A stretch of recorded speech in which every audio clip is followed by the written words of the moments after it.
For starters, just some context on my job. So I've been at the Times since 2003. I'm an investigative reporter, which essentially means I have the luxury of time. I'm not a beat reporter. I don't have to produce stories every day, every week. But I also have the responsibility of finding virgin snow topically. I'm supposed to go out and look for things that either haven't been written about before or might be written about in a new way. Our hope was to go out there and explain some of what's happening out there, again, from an investigative point of view. So not what is successful and effective, but rather what needs attention, is not working too well. And that was the initial thought. As my editor and I reported and sort of got further into the space, it got more narrowed. And so there were a couple other things we sort of set out to do. One was, if you think of the maritime space as blue and green, is how I often think of it, the blue being the people, so the human rights, the labor, the trafficking concerns that play out there, and the green being the environmental concerns, the kind of marine issues. Our ambition with the series was to start blue and really kind of try to focus on the people out there. Point one. Point two, journalistically, we hoped to distinguish ourselves in this series by reporting a lot offshore. Much of the reporting that's been done on this space has been done by interviewing folks after the fact when they get to shore. And our hope was to sort of get out there and take the reader with us and describe what's going on out there.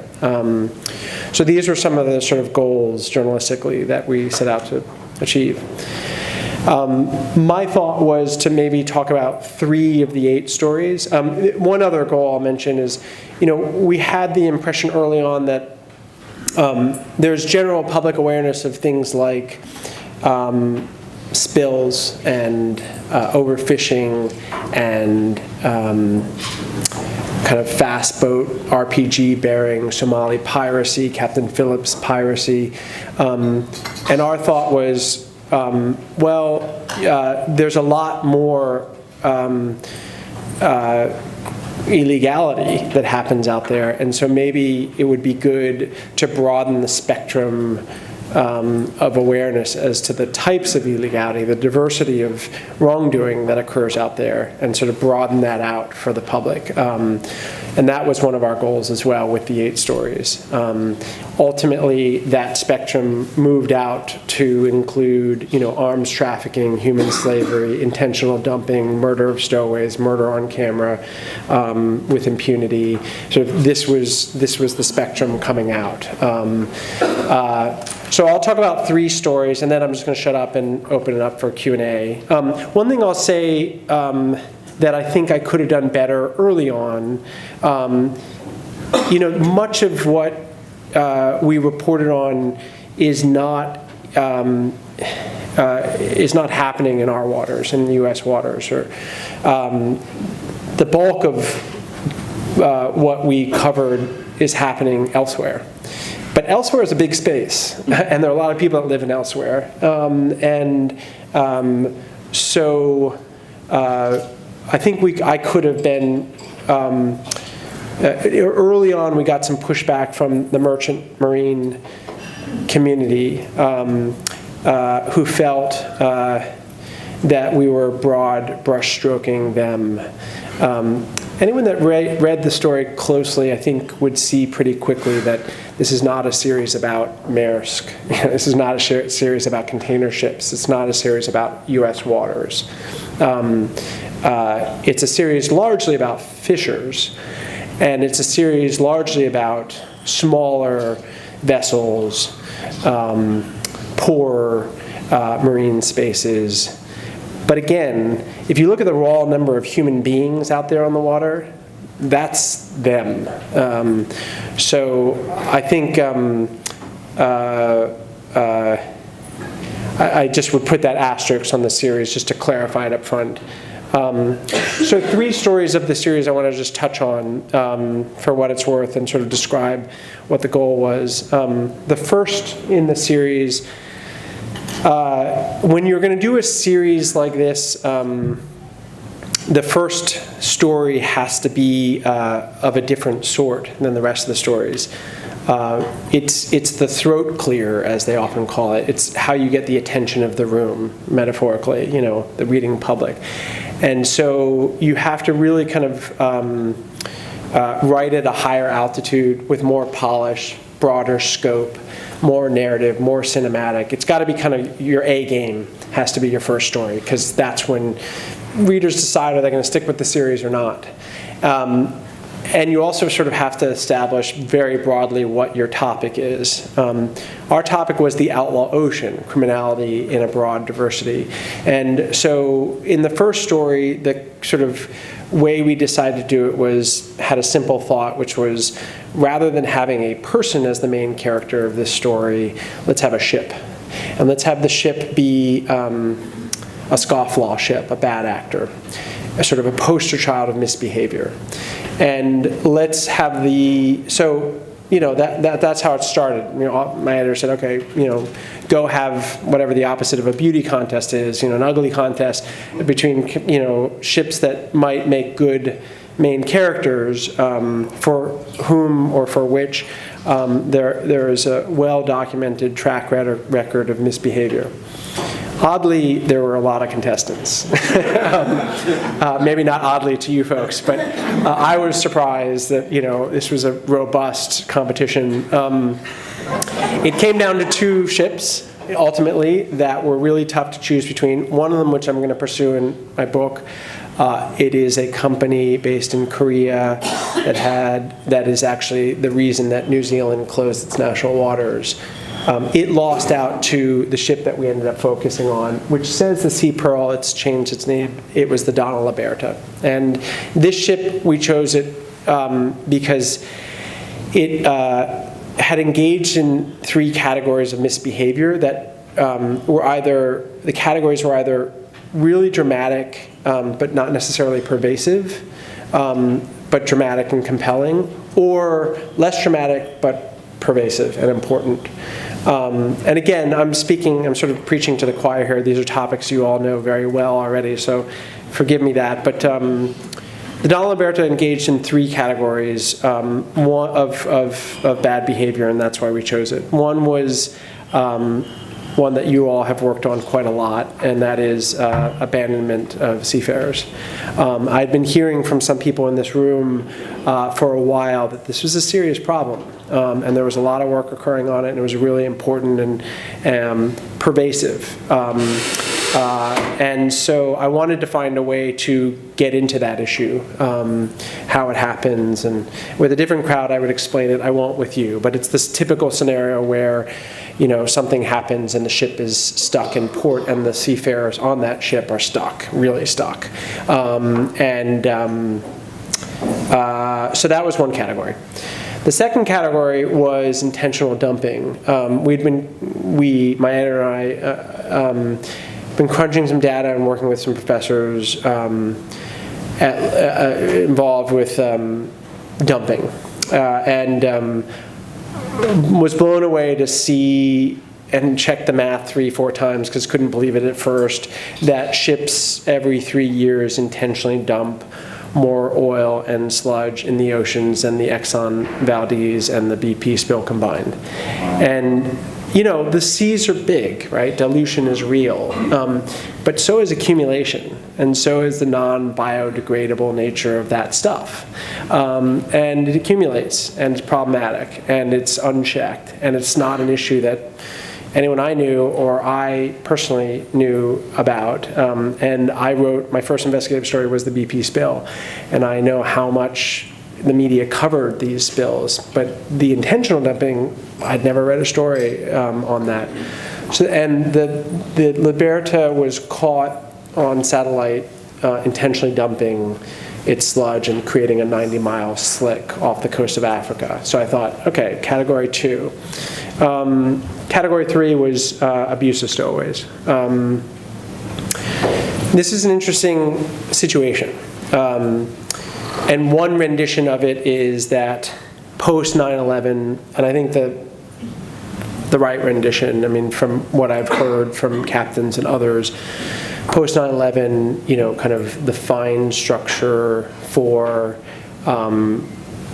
showing up in port with people that aren't supposed to be on your ship went up. In some places quite significantly, the penalties for showing up in port. And in some cases, that resulted in sort of a trickle-down effect. In the case of the Donna Liberta, what that looked like was a rhetoric I heard from other crew, which was, hey, look, guys, deckhands, serious fines if we don't sweep this vessel properly, and if we show up on the other end with stowaways. So you need to really check. In so many words, if someone pops up, it's coming out of your wages. And so then what sometimes would happen, in the Donna Liberta, this is what happened. 2 Tanzanians stowed away, came out of the engine room a couple hundred miles offshore, and the crew were essentially told, deal with this. And in this case, it meant building a makeshift raft, putting the guys on the raft and cutting them loose. And storm on the horizon, Donna Liberta leaves, and these guys are on the raft. Long story short, these guys wash up in Liberia, both alive, one barely. That guy, the second barely alive guy, dies a couple days later. The other guy lives. And we tracked him down and were able to sort of build the story around talking to him and some of the former deckhands on that ship. So that was category 3 of compelling kind of abuse that is worth conveying to the public and could be told by the Donna Liberta. And so that's why we told that as the first story, to sort of, again, pull the parameters out. So I'll move to the second story. Again, a story that I think most of this crowd knows well, and it's a sea slavery story. So there's an interesting debate that occurred, sort of 2 stages of a debate. Stage 1 was me and my editors initially saying, hey, look, the sea slavery story has been told, it's been done, sometimes well. Maybe we shouldn't do it, again. We should focus on other things that haven't been done as well. And I pushed back pretty strongly and said, you can't possibly do a series on this space and specifically looking at a variety of criminality and not do a story about human trafficking and human slavery. It's too important and it's too severe to not touch on. People would say, how could you possibly have done that series and not done this? I won that debate. The second debate was, okay, if we're going to do it, then where to do it? I was of the view we should not do it in the South China Sea. They were of the view we should. They won that debate. They may have been right. I didn't want to do South China Sea because that's where everyone goes. And I thought that was feeding into a bit of a misconception, which is that this only occurs in Thai fleets in the South China Sea. That's certainly not true. Coast of Africa, again, the Ouyang ships in New Zealand, perfect example. New Zealand national waters, Falkland Islands. There are a bunch of places in the world where, if you look, you will find equally acute problems of this very same sort. The South China Sea is an interesting case, though, I think, on this issue, the sea slavery issue, because it's a huge fleet, the Thai fleet. And there's a sort of perfect storm there in that Thailand is almost a middle-class country. It has very low unemployment. I think it's under 2%. And it's surrounded by very poor and very unstable countries. So you have this almost suction of labor where Laotians, Burmese, Cambodians, Rohingya are desperate, poor, and illegally entering Thailand, which has a strong economy. But it has these two huge industries that are overwhelmingly foreign import undocumented labor. Women to the sex industry, and men to the fishing industry. And this has been the case for 2-3 decades. And, there's a long, interesting story on why and when the Thai fleet became foreign. But for at least 2.5 decades, 3 decades, it's been the case. But you don't find many Thais. You find Thai officers, but you don't find many Thai crew, deckhands. So there's a robust fleet and a sort of pervasive trafficking problem in the fleet. And you also have this interesting intersection of an environmental concern, which is the overfishing of near waters, a depletion of the fishing stock. And so ships are more dependent on transshipment. They have to go much further out from shore to catch the quota they did, a decade earlier. And that also is, intensifying this problem. So our ambition, Adam Dean, this amazing staff photographer, and I, when we went to Songkhla, Thailand, and sort of set up camp there, was number one, let's again try to tell this story offshore, and let's also not just get on Thai fishing vessels, but let's get on Thai transshipment fishing vessels. So these are the ships that stay out there and keep fishing, and then motherships like the Donna Liberta bring, food, ice, parts, fuel, etc. out and fish back. But the fishing vessels just stay out there and keep fishing, sometimes for 3, 4, 5 years. And those vessels are the ones that we had learned from everyone from State Department to, various advocates, that if you really want to see the acute slavery concerns, you got to get on the transshipment vessels, because for obvious reasons, they're out there for a really long time. So that was our goal, to get on those ships. That took some doing, but ultimately we got on several, and the one that we got on that was kind of the best, and switch to that other shot if you would, was this one. So this was kind of a quintessential vessel, in that it was a Thai flag vessel. It had 4 or 5 Thai officers, one kind of middleman, I forget the language of the deckhands, but he's sort of the officer corps, and he is the guy that exerts violence when he and provides intel to the officers, and he's the main enforcer. And then 40 Cambodian crew.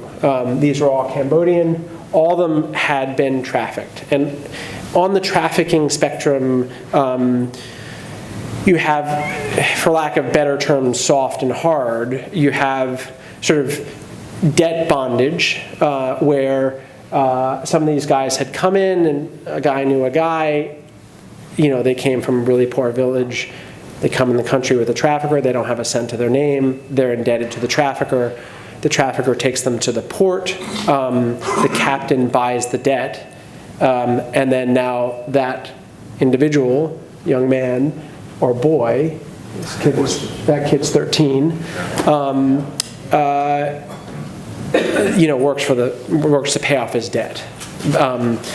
That's sort of the standard debt servitude structure. And then there were 2 guys on there that had been shanghaied. Okay, so that's the opposite, the other extreme. And that also is not that uncommon, and it's an interesting, in a dark sort of way, intersection of the 2 labor pipelines. If you go to the border towns in Thailand, we had heard about from the really kind of in the weeds, in the trenches, advocates who were based there and knew the space really well, they said, if you really want to look at the sex trafficking labor pipeline and the fishing pipeline, go to the border towns and see how the karaoke bars, brothels, are used to leverage the migrant guys. And what's meant there is, so Cambodians will come in and the genders will be split. The women will be sent. If they're lucky, they're told they're going to get domestics jobs. They're going to work as domestics. The women are told that. They're not working as domestics most often. The men are told you're going to work construction. They're Thai, get the construction jobs. They're working on vessels. So they both get these sort of bamboozled on the inbound, right? And they come across the border. The women who are on the luckier end go to Bangkok. The really unlucky women and girls end up in these border towns or along the way. In the karaoke bars, the men come in and some of the migrant men carouse, run up a tab, and then the tab is used to debt leverage the guys onto the boats. So, hey, you just ran up a $400 tab for your night of carousing, drinking, and whatever else. So now you've got to pay that off. Let me introduce you to my friend. You'll be heading to the port tomorrow. And so we went up to sort of look at that intersection, and we had heard about it, and it's a very real thing. In any case, so this boat was, a fascinating, dark place. One of the guys on there had been shanghaied. He was at a bar, half drunk, passed out. Next thing you know, he woke up, he was on the ship. Most of the guys had been sort of debt bonded into the work. Almost all of them had been on that vessel for over a year. The captain said no one was under 16. This guy was 13, that guy was 14, but they're older guys. That guy in the very end is in his late 20s. What's interesting, and again, maybe not news to most of you, the fish that they are fishing is predominantly for fish meal. So either pelletized protein source for shrimp farms or pigs and chickens, livestock, or chunk pet food. As if this wasn't bad enough, even the market is, for pets and animals. Anyway, so in Q&A we can get into the backstory on sort of how we went about reporting that out, but that was the second story. Let me go to the third story that I want to touch on. And in some ways this was the story, it was the least sexy of the stories, but it was the one I was most proud of. And that's because, number one, I'd been hearing from people like you folk in this room, sources who know this space well and the labor issues, especially abroad, again, that, manning agencies, there was this sort of groan. And I couldn't, figure out why no one had ever really done a good investigative dig on manning agencies. And so I thought, let's do it. Let's make a run at this manning agency thing, which is not to say all manning agencies are bad or even the majority of them are bad. Again, back to my mandate comment. I'm looking for the ones that are bad and trying to learn stuff from them. And there's no shortage of them that are bad. And so for this story, we went to the Philippines. For reasons you guys know, a huge number of seafarers are from there. And while the government makes an attempt to vet and oversee and the manning agencies that recruit these folks and that play the role of intermediary between the fishing companies and the shipping companies, but again, we were mostly interested in fishing companies, and the workers, there's a huge number of them that are completely off radar. They're illegal manning agencies, and many of the workers, especially from the outer villages, are more inclined to go with the illegal ones because you need less paperwork, you can earn more, you take on more risk. And if you get shafted, you can't go to the government for help.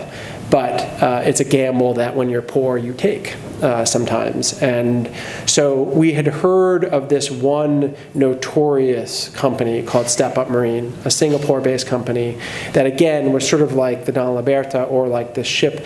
It was a good poster child for a bunch of things. Step Up Marine was a well-documented repeat offender, engaged in really bad stuff, kind of organized, white-collar, kind of business model human trafficking, and fit many of the standard norms for these sorts of companies. That typically they reside in a country where they don't recruit the labor. They recruit, they're here, in this case, Singapore, Philippines, Taiwan. Okay, so Singapore, Step Up Marine headquarters, recruit predominantly from the Philippines. Interesting, again, labor, the way they got into the fisher market was through the domestics. Step Up originally was a recruiter of women for domestic jobs in the Middle East and such. And then they used those women to get to find the men. And realized, oh, there's a business opportunity here. So they start branching out into the men, and they start recruiting. And they don't recruit in Manila. They recruit in the outer villages, where it's easier to bamboozle people. These are small villagers who are more desperate and less savvy and easier to prey upon. And indeed, that's what Step Up was engaged in. And they had really cornered a certain area in the Philippines, and they had a recruiter on the ground there who was the sister of someone in Singapore who was originally domestic, and they, we interviewed over a dozen men who had all been recruited by Step Up, and it follows this model, all the things that are illegal. The men have to pay to get the job. The men front load the risk and the funds to get to Manila, to pay the plane ticket, to get access to the job in the first place. Then they go to Singapore. Then they're in a lockdown apartment, 6 floors up from Step Up Marine's offices. They're locked there for sometimes a couple days, sometimes a couple weeks. Usually it was 20 guys sleeping on cardboard on a floor. And again, this isn't just, the benefit of doing Step Up was there was actually a prosecution underway by the provincial authorities. Manila was not really thrilled about it, but the provincial prosecutor in the Philippines was really gung-ho, and he had done a lot of great work. So we had all, documented, interviews with a lot of these folks, and then I went with a Filipino photographer, translator, and we spent a while in these villages and we interviewed all these guys. So the guy you see here is Errol Andrade, and he was sort of the kind of lead,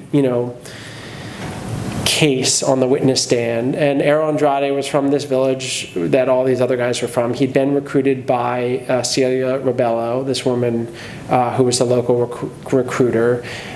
He had, his mom's roof had been destroyed in the last cyclone. He wanted to make some money, barely subsistence fishing locally. So he heard from Celia that there was work. And he sold, this, that, and the other, borrowed from family to raise the money to access the job, to pay for the ticket, went to Manila, front-loaded the money, went to Singapore, got on a Taiwanese, flew to South Africa, got on a Taiwanese tuna longliner, and off he went. We lose track of him then. Next thing we see from Errol is he's a body. He's got a note on him. The Chinese captain has written, I forget the exact quote, but I have the note online, died in sleep or something. And he shows back up after having been put for a month in the fish freezer, and a autopsy, air quotes, was done in Taiwan. Sickness was the autopsy result. So the prosecutor in Philippines says, wait a minute, send his body here. They do an autopsy. The body gets to Philippines, it's covered in bruises and cuts, it's missing a pancreas, it's missing an eye, he's got crush wounds. This guy did not die in his sleep. He did not die from sickness. He died from something else. Who knows what? Maybe he was crushed in a machine or beaten up, or who knows, but this was not natural causes. And that's when the local prosecutor said, okay, this has got to stop. We're going to go after these recruiters. This sort of dark, every story has yet another layer of darkness. So in jail, in this awful prison in the outer province, is Celia Rebella. She's the only person who's been locked up. Probably the last person who should be locked up. Because Celia is a local person just like the people recruiting, and I spent the day with her, interviewed her, and from her perspective, and I personally believe her, thought she was doing a favor to her. Arrow was her cousin. Like jobs are desperately needed. And when she got wind that there were jobs to be had, she tried to hand them out. She's looking at, when I last checked 4 months ago, a life sentence on trafficking. That's crazy. Meanwhile, the folks at Step Up Marine, completely untouched. Why? To some degree, it gets to the complicated nature of this space, the globalized economy, and sort of Taiwan and Singapore and Philippines don't have extradition agreements. The government in Manila doesn't really want to go up against Singapore, trade issues, and Singapore is not cooperating. They're not even going to interview these folks or put arrest warrants out on them, et cetera, et cetera. So the real culprits, are, and they've changed Step Up to 123, the new name, same office. I had someone visit it a month ago, and they're still humming along. And meanwhile, Celia sort of, has no representation. Her first lawyer took the money that her and her husband, taxi driver, raised, bolted. It's a really depressing story, unfortunately. But it does speak to a larger point, which is that this trafficking thing isn't just in the form of South China Sea, kind of debt servitude, undocumented. It's also like companies that reside in countries that have governments that are supposed to be managing them, but because they've been crafty and they call themselves manning agencies and say we are not recruiters, we are just intermediaries who handle logistics, they get away with a lot. And I think that's probably one of the places I would love to focus on in the next year when I go back to reporting, is looking at the organized elements of this. So I'll abruptly stop there and just open it up to Q&A. Yeah.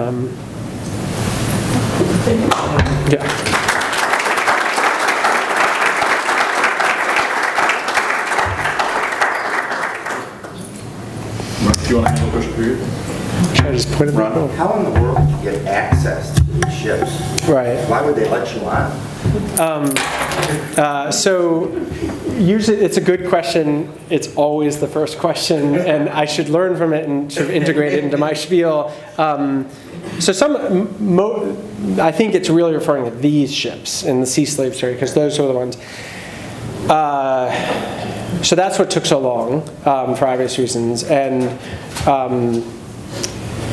so there were two logistical challenges there. One was to get to the ships we want to get to, we had to go very far out, 250, 300 miles out. And no one would take us that far.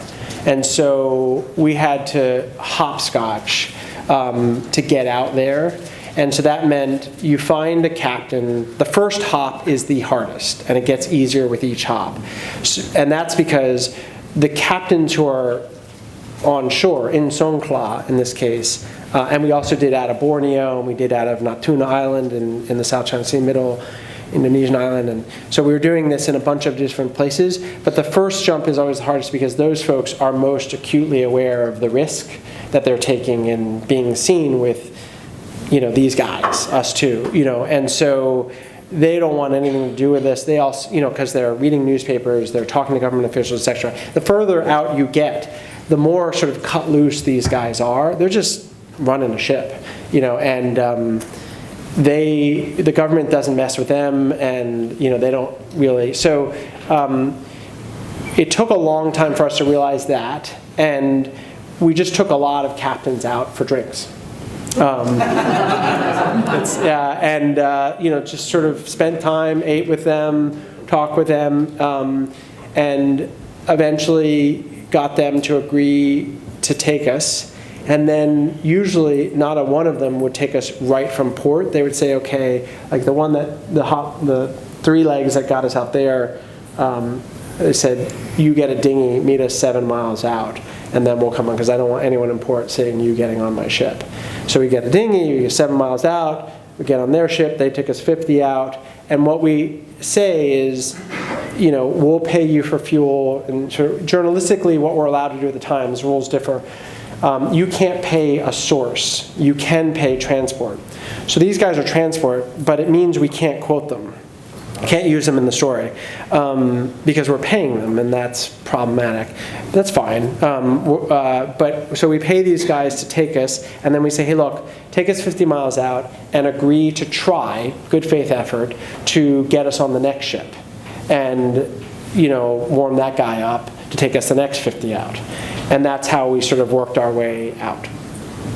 But how do you get to board and interview these guys? Well, I mean, again, like once we got to that one, that was the third jump out. Oddly, it was kind of easy. I mean, again, I don't know what they're really saying, but the conversation wasn't that long, whereas the other ones took forever, and translator was saying, okay, now he's saying this. On this one, he was like, they're usually kind of quizzical, like, why do you want to come on our ship?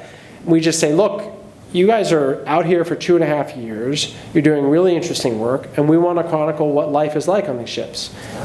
We have a photographer, and I'm a reporter. I write, he photographs, and the captains say, okay, here are the ground rules. You can come on, you don't photograph me, you don't photograph my ship number, and if I tell you to get out of the way, or I tell you to do something, you do it. And deal. In this case, that dog was our big challenge. It took us an hour because the dog was really mean and attacked anyone who wasn't in the crew, and they were really worried that we were going to get bitten and there was going to be a problem and infections. So we kept saying, okay, well, we'll just make sure we stay away from the dog. And ultimately they said, okay, we've warned you. The dog is mean. So should I just point at folks, or you want? Yeah, go ahead. Okay.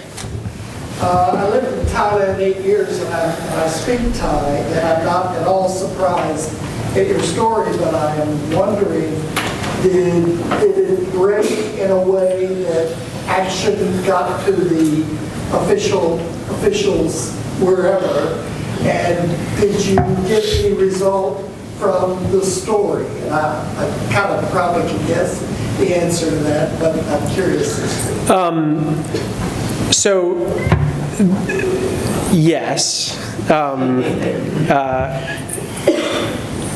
But truthfully, advocates and lots of folks have been working in this space. The Guardian did amazing reporting out of this space on the Thai fleet. AP did amazing reporting in this space. We did this. I think the cumulative effect of that media plus the downgrading to tier 3 by the State Department, like a lot of things came together, and also in a, again, sort of dark sort of way, that it's a military junta has actually worked in favor of getting stuff done. I'm not advocating anti-democratic governments, but sometimes they're efficient. And if they decide they're going to do something, sometimes they're better than democratic governments at doing them. And the big issue in Thailand is the threat of a red card from the EU. That has scared the hell out of the Thai government. And so all those things together has meant in the last 12 to 15 months, Thailand has really sat up and kind of started doing stuff.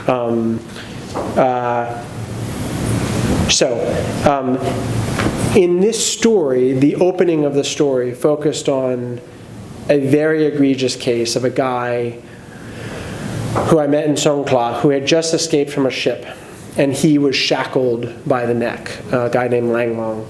And he had this harrowing tale. And again, he was great for us because, you got to take these, you got to be skeptical about all these stories. Lang Long was very well documented, so much so that the government was actually going to use him as a case study. And Lang Long had escaped. He had been a standard sort of indentured scenario. He ended up on the ship, and then he was at sea for 3 years, sold between 3 boats. And when he tried to escape, they shackled him when he wasn't working. And Stella Maris in Songkhla spent almost a year. The guy saw him, reported it back, and then they began negotiating his release and bought him off the ship. And Lang Long ended up, after our story, getting picked up by the government. And this was an interesting case where the Thai government was not willing to really engage with us when we were reporting.